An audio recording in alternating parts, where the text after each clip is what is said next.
નમસ્કાર મિત્રો, કેમ છો બધા? ખૂબ મજામાં છો ને? હવે જો આપણે ધોરણ 11 પ્રકરણ નંબર 4 કે જેનું નામ છે રાસાયણિક બંધન અને આણ્વીય રચના, તેની શરૂઆત કરવા જઈ રહ્યા છે વિદ્યાર્થી મિત્રો આજરોજ. અને તમે સૌ મને તો ઓળખો જ છો, હું દેવાંગ પ્રજાપતિ, ઉપનિષદ સાયન્સ એકેડમી લીમખેડાથી. આજે આપણે રાસાયણિક બંધન અને આણ્વીય રચના પાઠનો પહેલો વિડીયો જોવા જઈ રહ્યા છે મિત્રો, કે જેની અંદર આપણે આજરોજ પ્રસ્તાવના અને કોશેલ લુઈસનો અભિગમની ચર્ચા કરવાના છે મિત્રો. તો ચાલો શરૂ કરીએ આજનો આ વિડીયો. તથા જે વિદ્યાર્થી મિત્રો આજનો મારો આ વિડીયો જોઈ રહ્યા હોય તે વિદ્યાર્થી મિત્રોને કહી દઉં કે આપણે ઓલરેડી વિદ્યાર્થી મિત્રો પાઠ 1, 2 અને 3નો અભ્યાસ કરી ચૂક્યા છે અને હવે આપણે આ ચોથું પ્રકરણ શરૂ કરવા જઈ રહ્યા છીએ. તો ચાલો મિત્રો શરૂ કરીએ આજનો આ વિડીયો.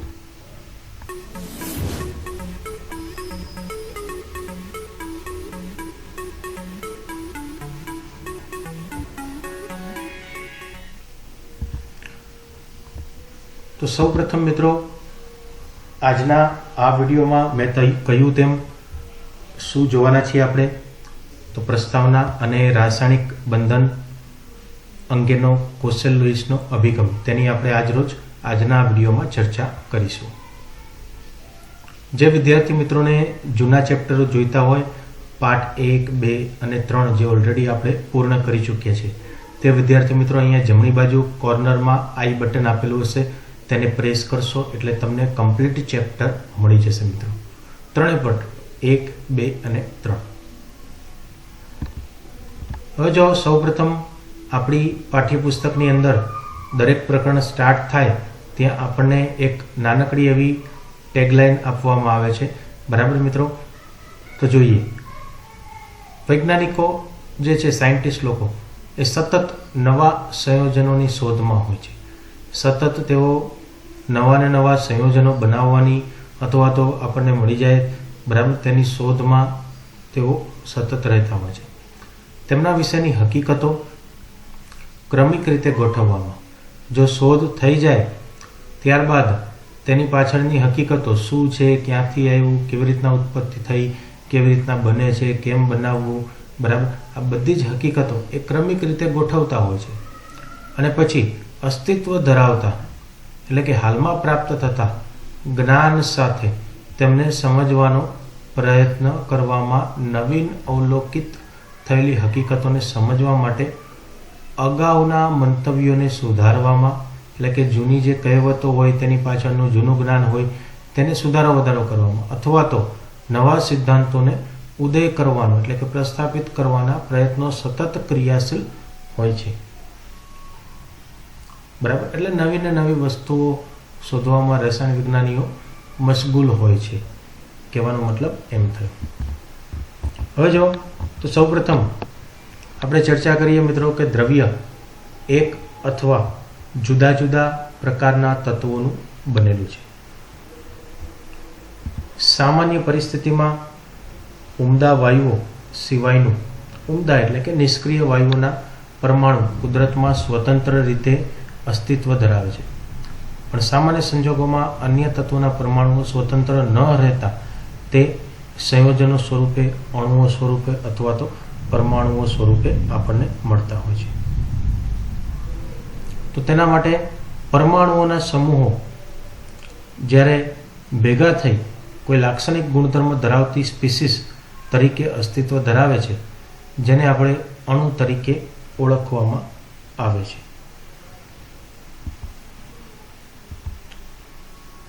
એ સ્વાભાવિક છે કે આ ઘટક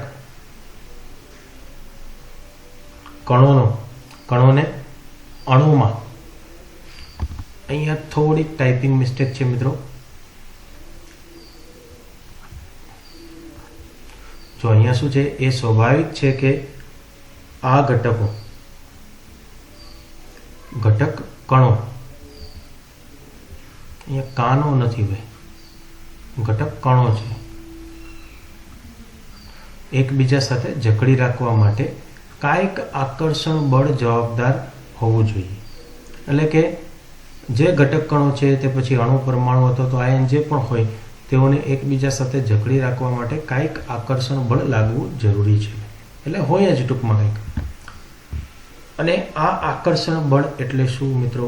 તો કે રાસાયણિક બંધન, જે આપણા પાઠનું ટાઇટલ છે, રાસાયણિક બંધન. તો મિત્રો આપણને જાણવાની તીવ્ર ઈચ્છા હોય કે આ રાસાયણિક બંધન એટલે શું. તો રાસાયણિક બંધન એવું નથી મિત્રો કે આ તમે સૌપ્રથમ વખત ચર્ચા કરવા જઈ રહ્યા હોય. તમે ઓલરેડી રાસાયણિક બંધનનો અભ્યાસ કરી ચૂક્યા છો મિત્રો. અલગ અલગ પ્રકારના બંધોનો અભ્યાસ પણ કરી ચૂક્યા છો નીચલા ધોરણોમાં, જેમ કે આયનિક બંધ, સહસંયોજક બંધ.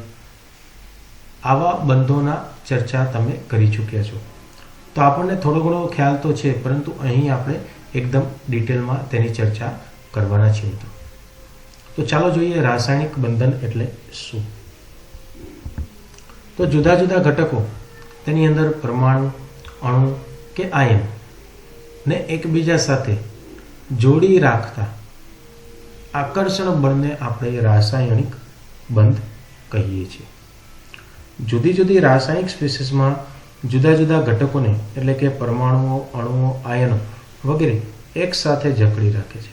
તે આકર્ષણ બળને પણ આપણે રાસાયણિક બંધન કહીએ છીએ મિત્રો. તો આ વાત થઈ રાસાયણિક બંધન એટલે શું. ત્યારબાદ રાસાયણિક સંયોજનોની રચના જુદા જુદા તત્વોની જુદી જુદી સંયોગીકરણના પરિણામ સ્વરૂપે હોય છે. એટલે કે અલગ અલગ પ્રમાણમાં હોય છે. કોઈ પણ સંયોજન બને તો તેની અંદર હાજર રહેલા તત્વોની સંખ્યા અલગ અલગ હોય છે. તે સંયોજન ઉપર આધારિત હોય છે. હવે આના લીધે મિત્રો ઘણા બધા પ્રશ્નો ઉદ્ભવે છે. આપણે જોઈએ તો જો સૌપ્રથમ પરમાણુઓ શા માટે સંયોજાય છે? પ્રશ્નાર્થ છે. ત્યારબાદ પરમાણુ માટે અમુક ચોક્કસ સંયોજનો શક્ય છે. શા માટે અમુક પરમાણુઓ સંયોજાય છે અને બીજા કેટલાક સંયોજાતા નથી? અમુક સંયોજાય છે અને અમુક સંયોજાતા નથી, શા માટે આવું? ત્યારબાદ શા માટે અણુઓ ચોક્કસ આકાર ધરાવે છે? આવા કેટલાક પ્રશ્નોના ઉત્તર આપણે સમય અનુસાર જુદા જુદા સિદ્ધાંતો અને અલગ અલગ ખ્યાલો મુજબ રજૂ કરવામાં આ પ્રકરણમાં આવેલા છે. તો આવા પ્રશ્નોના જવાબ આપણે આ પ્રકરણની અંદર મિત્રો મેળવવાના છે. તો જોઈએ ચાલો. તો તેની અંદર મિત્રો આપણી પાસે સૌપ્રથમ અભિગમ છે કોસેલ લુઈસ અભિગમ. ત્યારબાદ સંયોજકતા કોષ ઇલેક્ટ્રોન યુગ્મ અપાકર્ષણ સિદ્ધાંત, આનું પૂરું નામ લખું છું. સંયોજકતા કોષ ઇલેક્ટ્રોન યુગ્મ અપાકર્ષણ. સંયોજકતા કોષ ઇલેક્ટ્રોન યુગ્મ અપાકર્ષણનો સિદ્ધાંત, જેને આપણે VSEPR થિયરી તરીકે ઓળખીએ છીએ. ત્યારબાદ સંયોજકતા બંધનવાદ, કે જેને આપણે VB વેલેન્સ બોન્ડ થિયરી કહીએ છીએ, અને આણ્વીય કક્ષકવાદ, જેને આપણે MO એટલે કે મોલેક્યુલર ઓર્બિટલ થિયરી, અહીંયા T લગાડી દઈએ, બરાબર છે. આ બધા જ અભિગમની આપણે ચર્ચા કરીશું. કોસેલ લુઈસ અભિગમ, ત્યારબાદ VSEPR સિદ્ધાંત, પછી VBT થિયરી અને MOT થિયરી. વિગતવાર આ દરેક અભિગમની આપણે ચર્ચા કરવાના છીએ આ પ્રકરણમાં. સંયોજકતાના જુદા જુદા સિદ્ધાંતો અને રાસાયણિક બંધનમાં તેમનું અર્થઘટન વગેરે પરમાણુની રચના, તત્વોની ઇલેક્ટ્રોનીય રચના અને આવર્ત કોષ્ટકને સમજવામાં વિકાસ સાથે સંબંધિત છે. દરેક પ્રણાલી વધુ સ્થાયી થવાની વૃત્તિ રાખે છે. કોઈ પણ હોય, બધાને પોતાની જિંદગીમાં સ્થાયી થવું હોય છે. આપણે પણ કેમ સરસ મજાનો અભ્યાસ 11-12 સાયન્સ કરી આગળ જે તે બ્રાન્ચની અંદર આપણે જે ઈચ્છતા હોય ત્યાં જઈ અને પછી સેટલ થવું હોય, તે જ રીતના દરેક પ્રણાલી, કોઈ પણ પ્રણાલી વધુ સ્થાયી થવાની વૃત્તિ રાખે છે, કોઈ પણ તત્વ છે. અને બંધન આ પ્રકારનું પ્રણાલીની શક્તિ ઘટાડવાનું કામ કરે છે, જે બંધન કામ કરતું હોય છે, અને તે સ્થાયીતા મેળવે છે. તો મિત્રો, આ છે આપણી પ્રસ્તાવના. હવે મેં તમને કીધું તેમ હવે આપણે આગળ વધીશું કે જેની અંદર રાસાયણિક બંધન અંગેનો કોસેલ લુઈસનો અભિગમની ચર્ચા કરવાના છીએ. તો ચાલો મિત્રો શરૂ કરીએ રાસાયણિક બંધન અંગેનો કોસેલ લુઈસનો અભિગમ. તો રાસાયણિક બંધન અંગેનો કોસેલ લુઈસ અભિગમની આપણે વિગતવાર ચર્ચા કરીશું. તો સૌપ્રથમ ઇલેક્ટ્રોનના સંદર્ભમાં રાસાયણિક બંધનની રચના સમજવા માટે ઘણા બધા પ્રયત્નો થયા હતા, પરંતુ માત્ર 1916માં કોસેલ અને લુઈસ બંને વૈજ્ઞાનિકો સ્વતંત્ર રીતે સંતોષકારક સમજણ આપવામાં સફળ રહ્યા હતા. કોણ કોણ? કોસેલ અને લુઈસે 1916માં તેની સમજૂતી વિગતવાર આપી હતી. સ્વતંત્ર રીતે બંને અલગ અલગ કામ કરતા હતા. તેઓ સૌપ્રથમ હતા જેમણે સંયોજકતા વિશે તર્કબદ્ધ એટલે કે લોજિકલી સમજૂતી આપી, જે ઉમદા વાયુની નિષ્ક્રિયતા પર આધારિત હતી.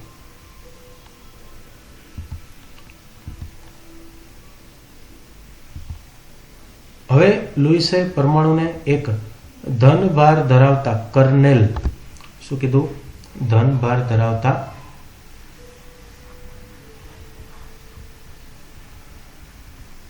કર્નેલ એટલે કે કેન્દ્ર વત્તા અંદરના ઇલેક્ટ્રોન તરીકે ગણ્યું. અહીં જોઈ શકો છો તમે. અને જણાવ્યું કે બાહ્ય કોષમાં વધુમાં વધુ 8 ઇલેક્ટ્રોન સમાઈ શકે. કેટલા? 8 ઇલેક્ટ્રોન સમાઈ શકે છે, અને તે અષ્ટક રચના પ્રાપ્ત કરતા હોય છે. વિશેષમાં એ પણ જણાવ્યું કે આ 8 ઇલેક્ટ્રોન કર્નેલની આસપાસ સમઘનના 8 ખૂણાઓ પર ગોઠવાય છે. અહીં એક સમઘન તમે જોઈ શકો છો મિત્રો.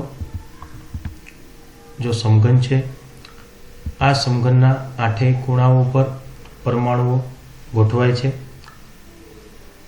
આમ સોડિયમનો બાહ્ય કક્ષાનો ઇલેક્ટ્રોન સમઘનના એક ખૂણા પર ગોઠવાશે. જો સોડિયમની આપણે વાત કરીએ તો ધારો કે આપણે સોડિયમ લઈએ તો Z તેનો થશે, એટલે કે પરમાણુ ક્રમાંક 11, ઇલેક્ટ્રોન રચના થશે 2, 8 અને 1, એટલે સંયોજકતા કક્ષામાં કેટલા? એક જ ઇલેક્ટ્રોન છે. તો આ એક જ ઇલેક્ટ્રોન સમઘનના ખૂણા ઉપર ગોઠવાયેલો હોય. શેના કેસમાં? સોડિયમના કેસમાં. જ્યારે ઉમદા વાયુની બાબતમાં 8 ઇલેક્ટ્રોન ગોઠવાશે. જો ઉમદા વાયુની ચર્ચા કરીએ એટલે કે helium, neon, argon, krypton, xenon અને રેડોન, તેની અંદર બહારની કક્ષામાં 8 ખૂણાઓ ગોઠવાઈ જાય છે ઇલેક્ટ્રોન. ઇલેક્ટ્રોનનું આ અષ્ટક વિશિષ્ટ રીતે સ્થાયી ઇલેક્ટ્રોનીય ગોઠવણીને રજૂ કરે છે. હવે લુઈસે પ્રતિપાદિત કર્યું કે પરમાણુ જ્યારે રાસાયણિક બંધનથી જોડાય છે ત્યારે તે સ્થાયી અષ્ટક રચના પ્રાપ્ત કરે છે, એટલે કે બહારની કક્ષામાં સંપૂર્ણપણે ભરાયેલો. સોડિયમની આપણે વાત કરી. સોડિયમ અને ક્લોરીનની બાબતમાં સોડિયમમાંથી એક ઇલેક્ટ્રોન ક્લોરીન પરમાણુમાં બદલી પામે છે, જેથી Na છે એ Na+1 અને Cl છે Cl- આયન પ્રાપ્ત કરે છે અથવા તો આપે છે.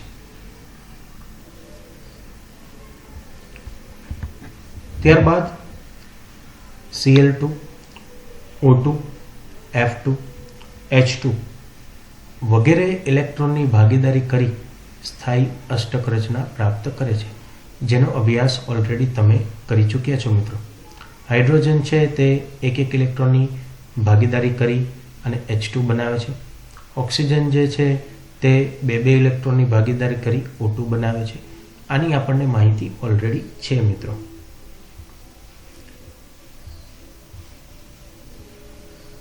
આ પ્રક્રિયામાં દરેક પરમાણુ ઇલેક્ટ્રોનનું સ્થાયી બાહ્ય અષ્ટક પ્રાપ્ત કરે છે. અલ્ટિમેટલી બધાએ સ્થાયી થવાનું છે, એટલે કે 12ની કક્ષામાં 8 ઇલેક્ટ્રોન સમાપ્ત કરતા હોય છે.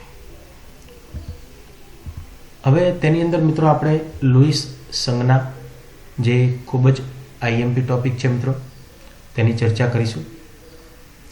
તો અણુની રચનામાં માત્ર બાહ્યકોષના ઇલેક્ટ્રોન રાસાયણિક બંધનમાં ભાગ લે છે, જેને આપણે સંયોજકતા ઇલેક્ટ્રોન ઓળખીએ છીએ. અંદરની કોષના ઇલેક્ટ્રોન સારી રીતે સંરક્ષિત રહે છે અને સામાન્ય રીતે તે સંયોગીકરણ એટલે કે પ્રક્રિયાઓમાં ભાગ ભજવતા નથી. જો અહીંયા સમજૂતી આપેલી છે, રાસાયણિક બંધની રચના દ્વારા અણુઓની રચનામાં ફક્ત બાહ્યતમ એટલે બહારની કક્ષામાં રહેલા ઇલેક્ટ્રોન જ ભાગ ભજવે છે. આંતરિક કોષમાં રહેલા ઇલેક્ટ્રોન કેવા સુરક્ષિત રહેલા હોવાના કારણે બંધની રચનામાં તેઓ ભાગ લેતા નથી, છુપાઈને રહેલા હોય છે. હવે તેના માટે અમેરિકન રસાયણશાસ્ત્રી G.N. લુઈસે પરમાણુમાં સંયોજકતા ઇલેક્ટ્રોન દર્શાવવા માટે એક સાદા સંકેત દાખલ કર્યો અને આ સંકેતને સંયોજકતા ઇલેક્ટ્રોન એટલે બહારની કક્ષાના ઇલેક્ટ્રોન દર્શાવવા માટે અભિગમ દાખલ કર્યો અને જેને આપણે શું કહીએ છીએ? લુઈસ સંજ્ઞા તરીકે ઓળખવામાં આવે છે. ઉદાહરણ તરીકે આપણે કેટલાક ઉદાહરણો લઈશું મિત્રો. સૌપ્રથમ લિથિયમમાં જો બહારની કક્ષામાં એક ઇલેક્ટ્રોન હોય છે એટલે તેમને અહીંયા એક ઇલેક્ટ્રોન દર્શાવવામાં ચકેડો કરીને દર્શાવે. બેરિલિયમ આ 1 અને 2. બોરોન બહારની કક્ષામાં 1, 2 અને 3 એટલે 3 ઇલેક્ટ્રોન દર્શાવેલા છે. એ જ રીતે કાર્બનની અંદર તો કાર્બનમાં 1, 2, 3 અને 4. નાઇટ્રોજન 1, 2, 3, 4 અને 5. ઓક્સિજન 2, 4 અને 6. એ જ રીતે આગળ ફ્લોરિનમાં 7, 2, 4, 6 અને 7. નિયોનમાં 8, 1, 2, 3, 4, 5, 6, 7 અને 8. તો દરેકની બહારની કક્ષામાં રહેલા નંબર ઓફ ઇલેક્ટ્રોન્સને આપણે લુઈસ સંજ્ઞામાં ટપકા દ્વારા દર્શાવવામાં આવેલા છે. તો આ વાત થઈ મિત્રો લુઈસ સંજ્ઞાની. હવે આપણે વાત કરીએ લુઈસ સંજ્ઞાની સાર્થકતા, એટલે કે આનું મહત્વ શું છે, સિગ્નિફિકન્સ શું છે, શું કામમાં આવે છે, તેની આપણે ચર્ચા કરીશું. તો તત્વની ચોપાસના બિંદુ સંયોજકતા ઇલેક્ટ્રોનની સંખ્યા દર્શાવે છે, એટલે કે બહારની કક્ષામાં રહેલા ઇલેક્ટ્રોન, તેને આપણે સંયોજકતા ઇલેક્ટ્રોન કહીએ છીએ. આ સંયોજકતા ઇલેક્ટ્રોનની સંખ્યા તત્વની સામાન્ય અથવા તો સમૂહ સંયોજકતા ગણવામાં આવે છે. ધારો કે અહીંયા તમે S અને P વિભાગના તત્વો જોઈ શકો છો, જેમાં સમૂહ 1, 2 અને Pમાં 13, 14, 15, 16, 17 અને 18 આટલા સમૂહો અહીં રજૂ કરવામાં આવેલા છે. હવે તેના દરેક પ્રથમ સભ્યની આપણે ઇલેક્ટ્રોન રચના જોઈશું. કોની સાપેક્ષે? તો કે લુઈસ સંજ્ઞાની આધારે, એટલે કે બહારની કક્ષામાં રહેલા ઇલેક્ટ્રોન. તો જો પ્રથમ સમૂહની અંદર તો લિથિયમ છે, જેની બહારની કક્ષામાં અહીંયા જો એક ઇલેક્ટ્રોન દર્શાવ્યો છે 2s1. ત્યારબાદ બેરિલિયમ 2, બોરોન 3, ત્રીજા એટલે કે 13મા સમૂહની અંદર, બરાબર છે.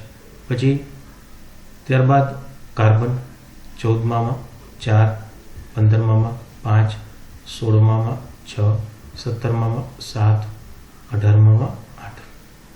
એટલે આ દરેક જે તત્વો આપેલા છે, દરેક સમૂહના તેની બહારની કક્ષામાં રહેલા ઇલેક્ટ્રોનની સંખ્યા અહીં ટપકા સ્વરૂપે રજૂ કરવામાં આવેલી છે. તેને આપણે લુઈસ સંજ્ઞા કહેતા હોઈએ છીએ, એટલે કે તે સમૂહ સંયોજકતા ગણવામાં મદદરૂપ થતા હોય છે. સામાન્ય રીતે સમૂહ સંયોજકતા લુઈસ સંજ્ઞામાં ઇલેક્ટ્રોનની સંખ્યા અને 8માંથી બિંદુની સંખ્યા બાદ કરતા મળતી હોય છે. હવે આપણે કોશેલ રાસાયણિક બંધનના સંબંધમાં નીચેની હકીકતો પ્રત્યે ધ્યાન દોર્યું હતું. કઈ કઈ વાત તો આપણે જોઈએ. તો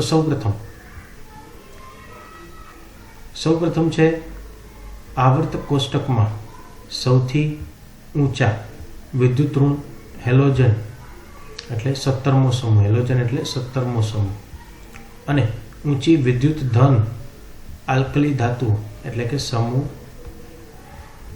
1, અને આ સમૂહ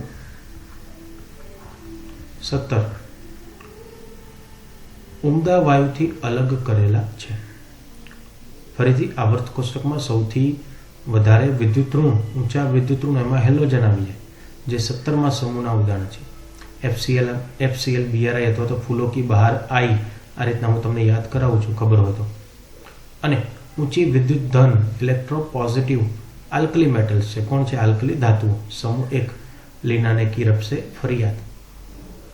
આ ધાતુઓ ઉમદા વાયુથી કેવી હોય છે? અલગ કરેલ હોય છે. ત્યારબાદ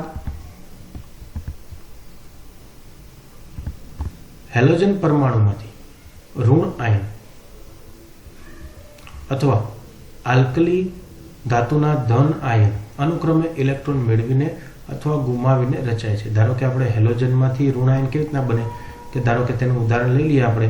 ક્લોરીન છે, એક ઇલેક્ટ્રોન મેળવી અને તે Cl-1 ની અંદર રૂપાંતર થાય એટલે ઋણ આયન, અને ઇલેક્ટ્રોન આ મેળવીને ઋણ આયન બનેલું છે. એ જ રીતના ઇલેક્ટ્રોન ગુમાવી તે ધન આયન બનતા હોય છે. એમાં આપણે આલ્કલી ધાતુના ધન આયનનું ઉદાહરણ લઈએ. સોડિયમ Na+1 બનશે અને એક ઇલેક્ટ્રોન ગુમાવશે.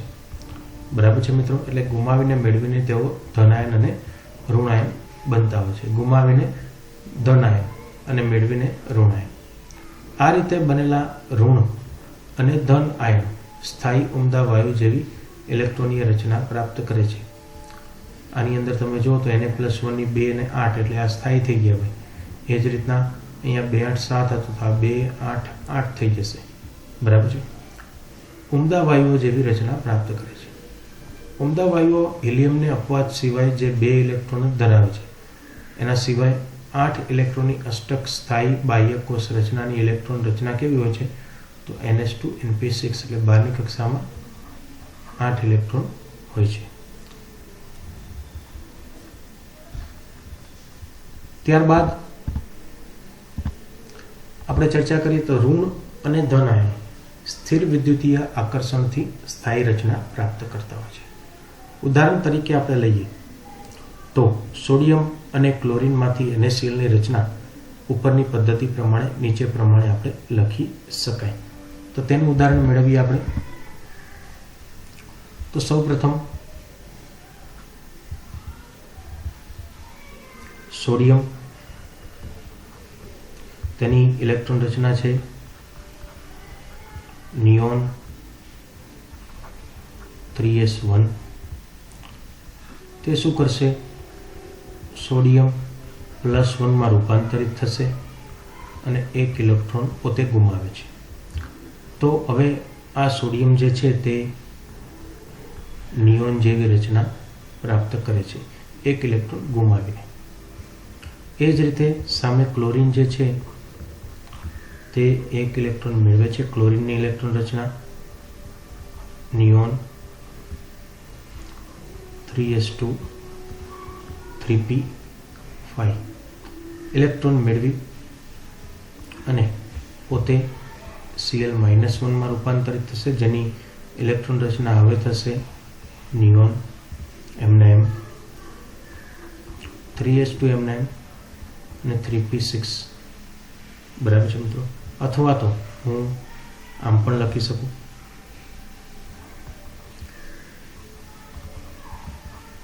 આર્ગોન. બરાબર છે? એટલે તેઓ ઉમદા વાયુ જેવી ઇલેક્ટ્રોન રચના પ્રાપ્ત કરે છે, જે કેવો હોય છે? ખૂબ જ સ્થાયી. તો આ રીતે બંનેને ભેગા કરવામાં આવે મિત્રો, Na+1 Cl-1, તો આપણને NaCl મળે છે. તેને આપણે Na+ ને Cl- લખો તો પણ ચાલે, પણ હું સીધું અહીંયા NaCl લખી દઉં છું.